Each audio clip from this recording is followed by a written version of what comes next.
Acosadores. Temblor en el instituto, el ataque oculto de un chico tranquilo.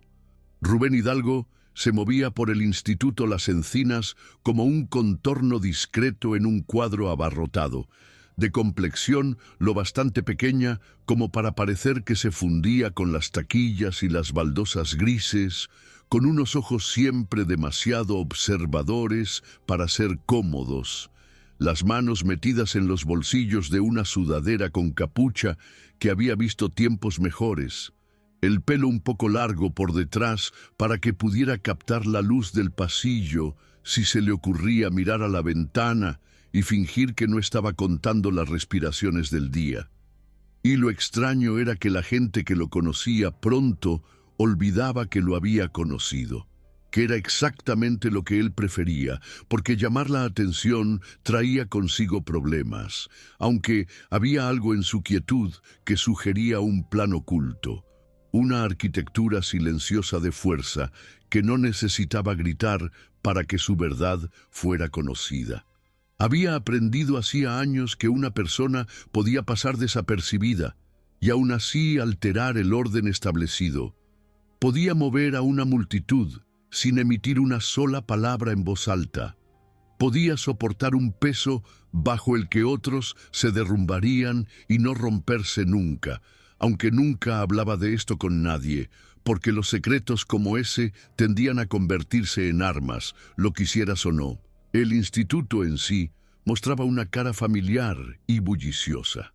Las Encinas se alzaba sobre una franja de terreno residencial suburbano que parecía normal, hasta que la luz de la tarde incidía en el atrio de cristal y proyectaba un prisma sobre los suelos pulidos, el campo de fútbol más allá de la pista, una promesa verde en primavera, el ala de arte con un ligero olor a disolvente y ambición, la cafetería resonando con bandejas y el sonido de alguien gritando sobre un proyecto de ciencias que a nadie le importaba. Y era en espacios como estos donde la silenciosa presencia de Rubén se convertía en una especie de clima, lo suficientemente pesado como para notarlo cuando cambiaba, lo suficientemente ligero como para flotar más allá de un rumor, siempre moviéndose hacia algo que no terminaba de nombrar, algo que se sentía ganado y no dado. Ya se había convertido en algo en Las Encinas, no ruidoso, no visto como una fuerza, sino harto de ser leído como débil, simplemente porque mantenía su propio ritmo, como un nadador que se resiste a la corriente incluso cuando la superficie parece tranquila, como un pianista que mantiene una mano suspendida sobre las teclas cuando la habitación se siente demasiado brillante. La fuerza secreta de Rubén no era algo ruidoso, sino un patrón aprendido y mantenido, un linaje de disciplina que no tenía nada que ver con la típica bravuconada de pasillo.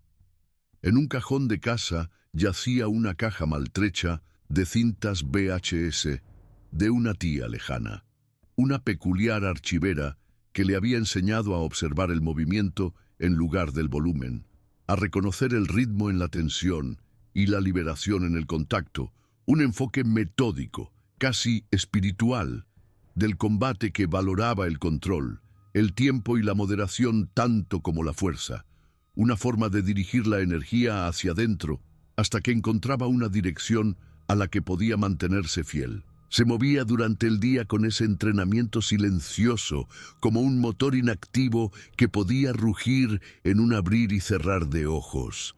Y nunca se jactaba de ello, porque la verdadera prueba estaba en lo que hacía cuando era provocado, no en lo que decía al respecto.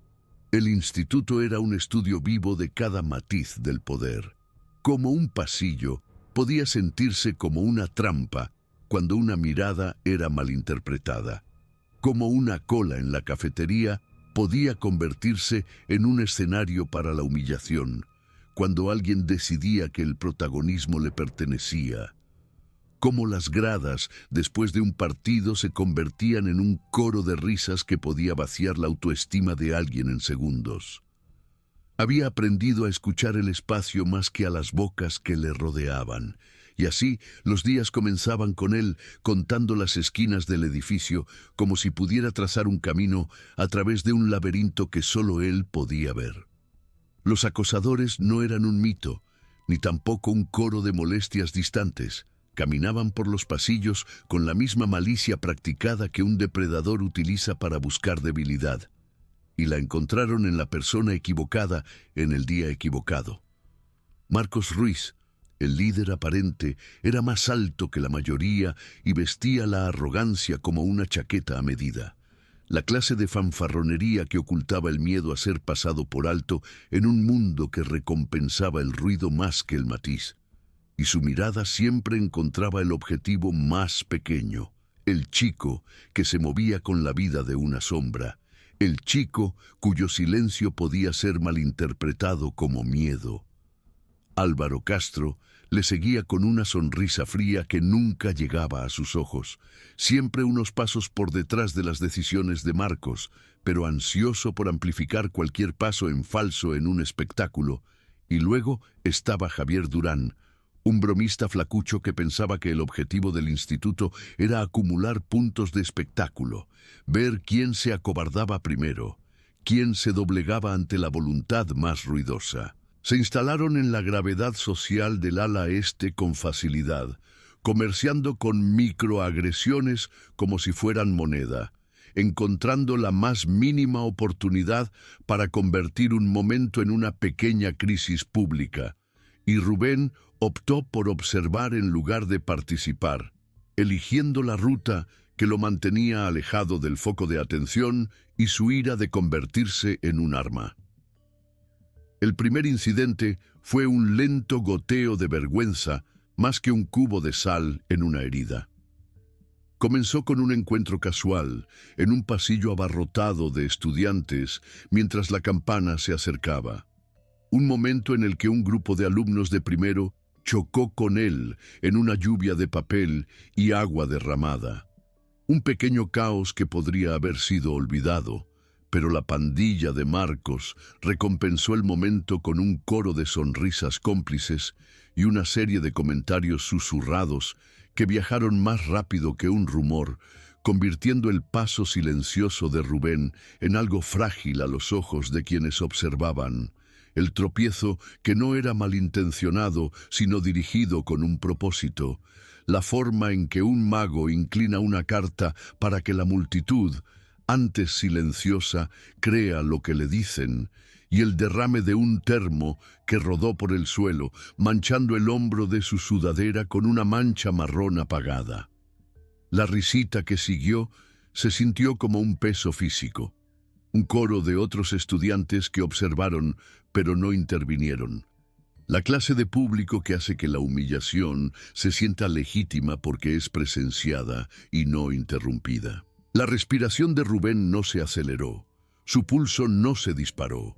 Sintió la familiar atracción hacia adentro, la necesidad de alejarse y fingir que no había pasado nada, de dejar pasar el momento con tanta dignidad como uno pudiera tomar prestada de una escena diseñada para erosionar la dignidad, y siguió caminando, calculando la geometría de la ruta a su siguiente clase, sus pensamientos girando brevemente hacia las cintas de su tía, hacia el arte silencioso de sobrevivir a una cosecha de acosadores que aún no entendían el poder con el que estaban jugando.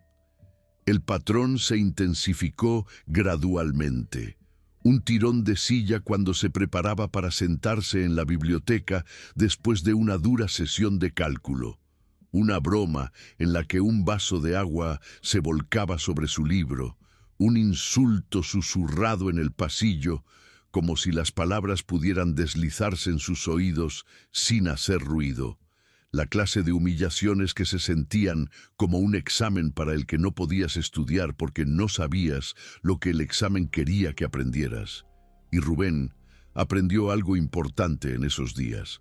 El obstinado hecho de que su moderación no era una rendición, sino una elección. Una elección de conservar la energía que su cuerpo necesitaría más tarde cuando el examen venciera de la única manera que importaba. Un momento en el que decidiría actuar en nombre de alguien más, o en nombre de lo que creía que era verdad sobre sí mismo.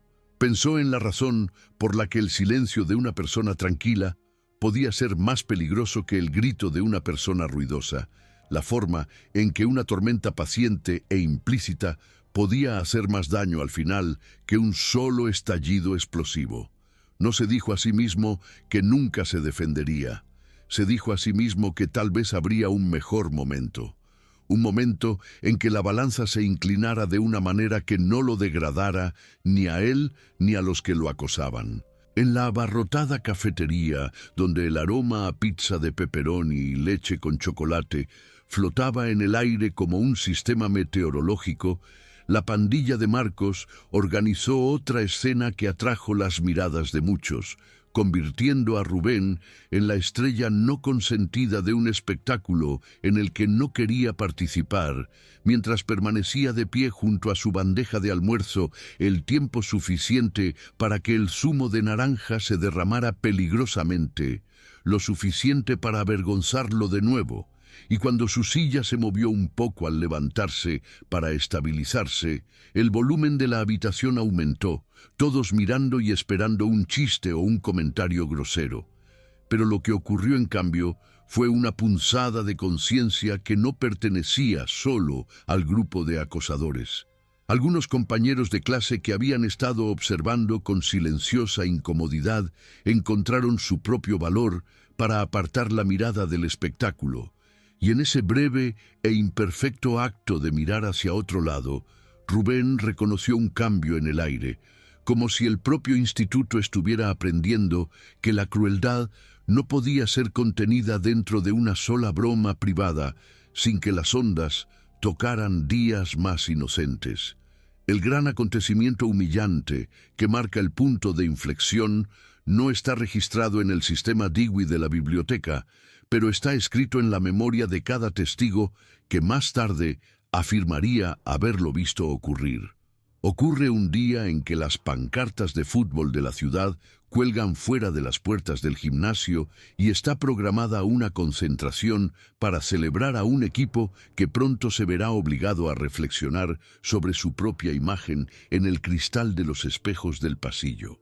Por la mañana, Álvaro Castro deja caer un comentario sobre un chico que lleva los zapatos equivocados a una clase. Una frase que viaja por el pasillo como una brisa ligera, no violenta por sí sola, pero lo suficientemente fuerte como para magnetizar el momento en un imán para algo peor.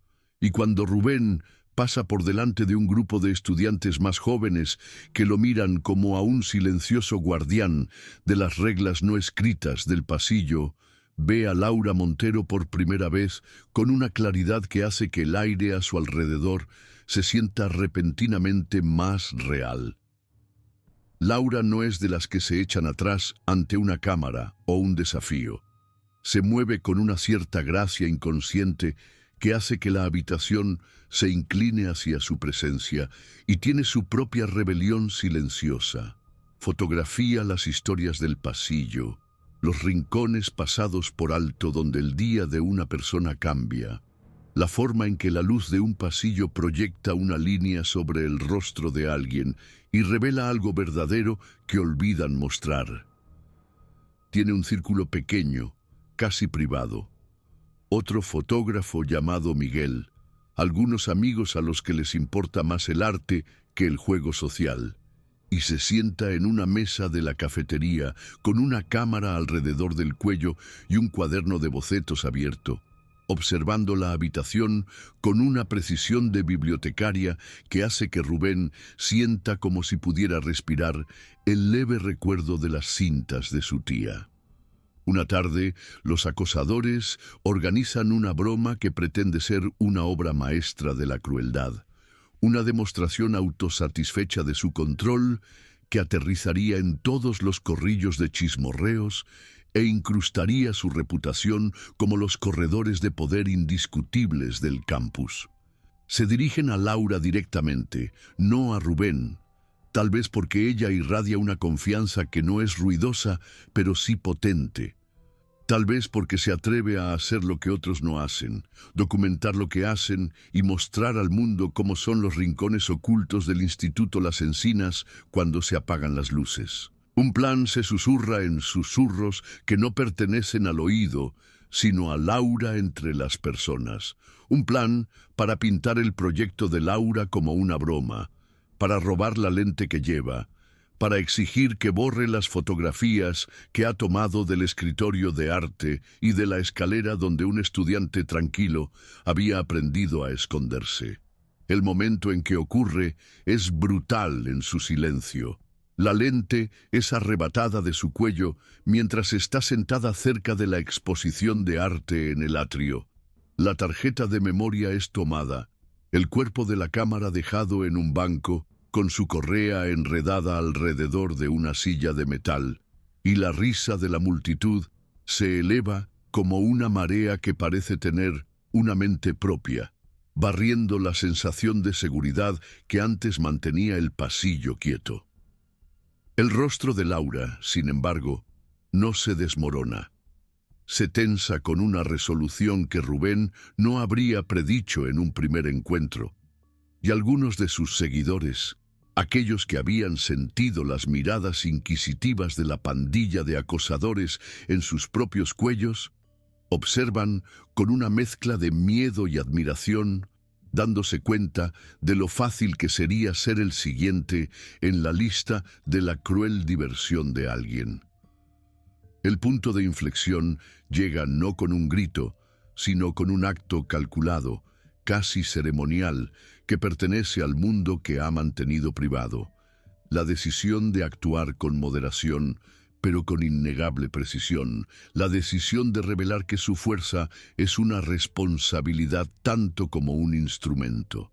La primera señal de cambio no es un grito, sino una postura, un sutil cambio en la forma en que sostiene la cabeza cuando pasa por delante de las puertas del gimnasio después del entrenamiento, la forma en que sus hombros se elevan solo una fracción como para decir: todavía estoy aquí incluso cuando pretendéis que no lo estoy. La segunda es una conversación tranquila con Laura, cuando se encuentran junto a la sala de arte después del instituto, donde ella le muestra una fotografía inacabada de un pasillo abarrotado al anochecer, la imagen capturando un momento de quietud en medio del bullicio. Y en ese intercambio, ella le ofrece una confianza tácita que hace que su pecho se sienta menos vacío y más preparado. Algunos profesores también notan la diferencia. El señor Pérez, que enseña historia, vislumbra la nueva quietud de Rubén durante una clase y asiente como si reconociera un giro en una historia que ha contado miles de veces. Y la señora Jiménez del Club de Periodismo, que había visto a Laura perder una cámara y sentido el dolor que sigue a tal manipulación de la confianza, mira a Rubén con una mirada que pide paciencia en lugar de explicación. No es mucho, pero es suficiente para confirmar lo que sospecha. Algo en él ha cambiado, no en una llama, sino en algo que podría soportar el peso de una decisión real. La confrontación climática llega después de un acto cruel que supera todo lo que le ha precedido, un cálculo de dolor y humillación diseñado para romper el espíritu de un objetivo y para probar la línea entre el valor y la imprudencia. Los acosadores acorralan a Laura cerca de las gradas después de un entrenamiento de fútbol, molestándola con chistes sobre una fotografía que tomó, presionándola para que borre el trabajo que cree que es veraz, y cuando Rubén llega a ellos, la propia sala parece inclinarse más cerca, las luces fluorescentes zumbando con una electricidad tensa y de baja intensidad. Los ojos de Marcos brillan con ese familiar brillo de control, pero hay un borde en su mirada que delata la inquietud ahora que alguien lo ha notado, no como una broma, sino como una fuerza que podría ser medida y tal vez desafiada. Los espectadores se congelan, atrapados entre la emoción de ver un espectáculo y el torpe miedo de ser el tema de uno, y algunos de ellos, jóvenes y mayores, intercambian miradas que dicen: sabemos que esto está mal, pero no sabemos qué hacer. Entonces Rubén habla, no alto, pero con una cadencia que hace que cada palabra suene como una promesa. Habla del respeto ganado por el esfuerzo silencioso, del poder utilizado para proteger en lugar de dominar, de un mundo donde la fuerza es un escudo y no un arma, y da un paso adelante con una calma mesurada que se siente casi ceremonial, como si un pequeño rito estuviera a punto de tener lugar al aire libre en la noche del estadio. Lo que sigue no es una pelea en el sentido de una arena de gladiadores, sino una demostración controlada de habilidad, tiempo y moderación. Una secuencia que utiliza el entrenamiento oculto de Rubén para desactivar el momento sin amplificar el daño.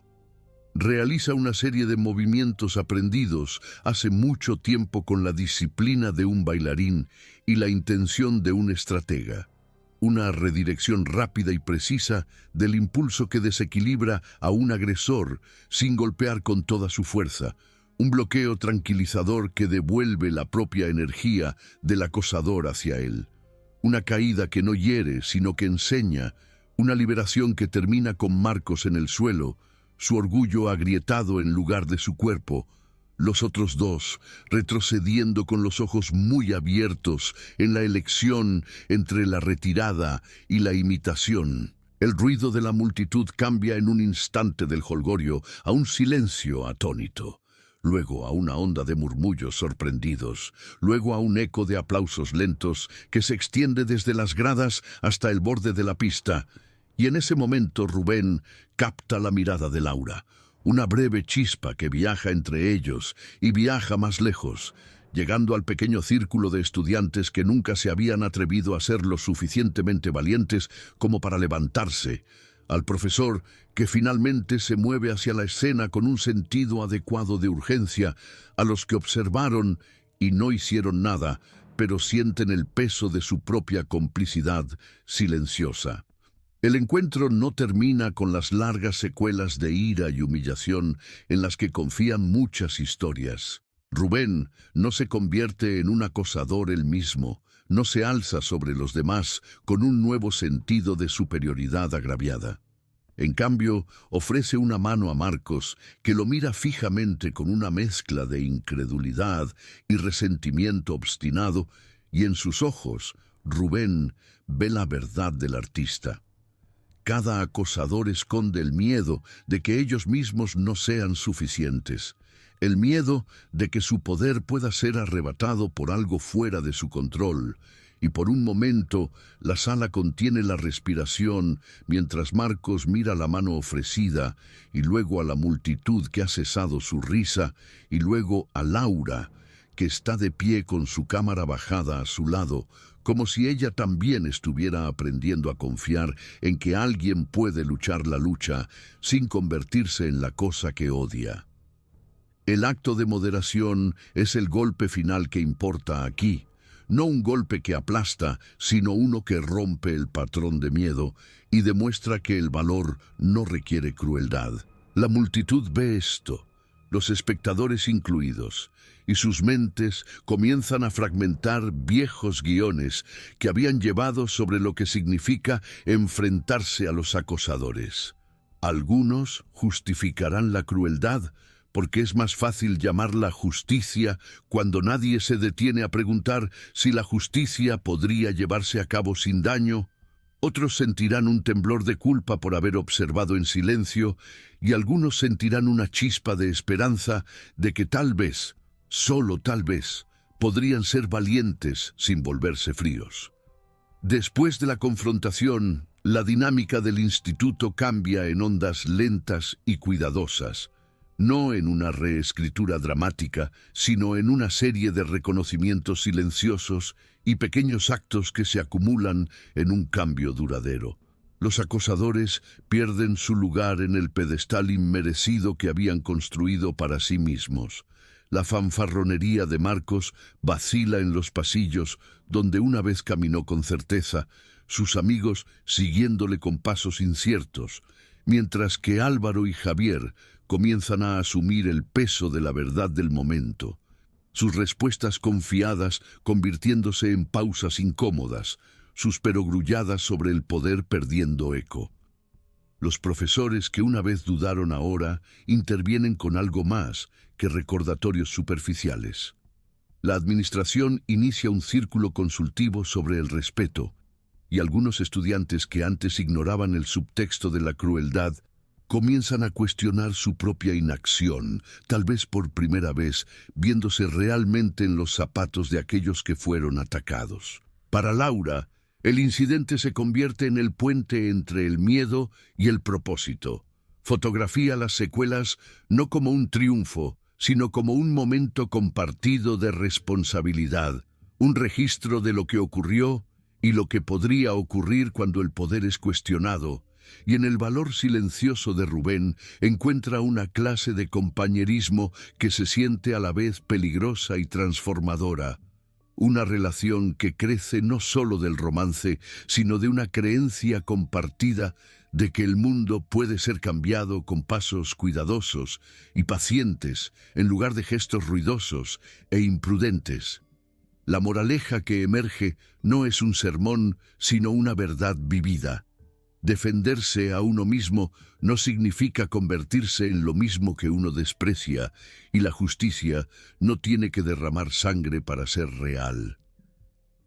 El camino de Rubén sigue siendo poco atractivo a los ojos de muchos, pero gana la clase de respeto que no necesita ninguna ceremonia ruidosa para ser sentido.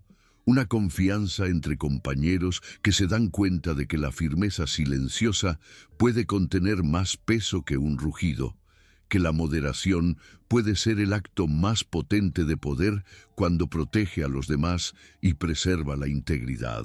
La atmósfera del instituto cambia como resultado, no porque los acosadores desaparezcan de la noche a la mañana, sino porque una cultura de miedo se encuentra con el trabajo lento y obstinado de la responsabilidad. Y aquellos que se negaron a participar en la crueldad comienzan a hablar, a defender y a estar con aquellos que son diferentes en lugar de contra ellos. En las semanas que siguen, Rubén se mueve por el Instituto Las Encinas con un sentido cambiado de autoridad, no la clase temible, sino la respetuosa, la ganada que viene de una persona que utiliza la fuerza para proteger a los demás y para evitar convertirse en una versión sombría de aquellos que habían intentado convertirlo en una. Piensa de nuevo en las cintas de su tía, en las lecciones sobre el equilibrio y la paciencia, y comprende por fin que su poder no es un arma para la venganza, sino una herramienta para la justicia que respeta la humanidad de cada persona en los pasillos, incluidos Marcos, Álvaro y Javier, que están lidiando con sus propias tormentas, y que la verdadera prueba de su crecimiento no es lo alto que puede declararse a sí mismo, sino lo suavemente que puede proteger lo que cree mientras mantiene intacta su propia humanidad. La sonrisa de Laura, cuando caminan juntos después del instituto hacia el autobús, se siente como una promesa silenciosa de que este nuevo camino, aunque comenzó bajo la sombra de la humillación, podría conducir a algo más grande, una colaboración de dos personas obstinadas y esperanzadas que se niegan a dar la espalda a aquellos que necesitan protección, dos corazones que saben que el camino hacia el poder real reside en elegir la misericordia sobre la burla, el valor sobre la crueldad, y en el acto obstinado y ordinario de presentarse y mantenerse firmes, incluso cuando el mundo que te rodea se siente tentado de olvidar lo que es correcto. Y así la historia se cierra no con un trueno de victoria, sino con una luz suave y constante. La luz de un futuro donde la resistencia gana respeto, donde la justicia se mide por la moderación en lugar de la fuerza, donde alguien como Rubén Hidalgo puede caminar por los pasillos de las encinas no como un héroe que conquista a los demás, sino como un testigo que se cambia a sí mismo y a los demás, negándose a ser el monstruo que una vez temió conocer, y donde la última página nos deja con una sonrisa cómplice compartida entre dos personas que descubrieron que la verdadera fuerza es un acto silencioso de cuidado constante, la clase que perdura mucho después de que el grito se haya desvanecido.